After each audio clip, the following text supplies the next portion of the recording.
Pizzarola. Tutti muovono lo start, nessuno di questi Allora, fuori il secondo start.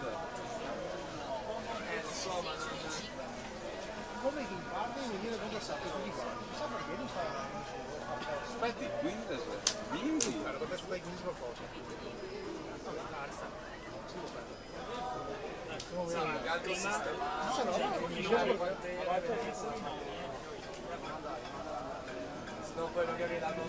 Ora.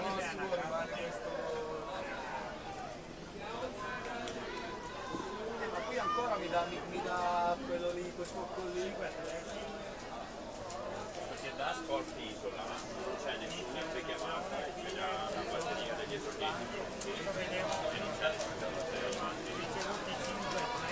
Abbiamo detto essere solo 2 le serie maschili dei 200 d'orso, quindi tra breve andremo in scena con i 50 stile libero esordienti, quindi invitiamo tutte le atlete e gli atleti esordienti partecipanti alla gara dei 50 stile, in particolare la società Team Sport Isola. Invitiamo le atlete e gli atleti con urgenza in camera di chiamata. In acqua la seconda serie, presentiamo gli atleti della serie numero 1. In seconda corsia partirà Federico Mestroni Arca Team, in 3 Giovanni Mariotti Rosa Blu, in 4 Cesare Bai Sport and Fitness, in 5 Paolo Fava Idros, in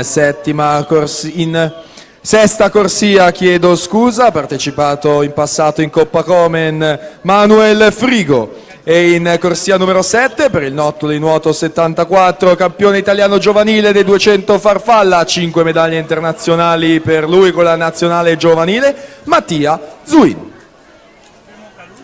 Questi dunque i protagonisti che tra poco andranno in scena nella prima serie. La seconda si conclude in questo momento con Alessandro Papa dalla corsia numero 4 2:13:06, Nicola Serafini in seconda posizione 2:13:25.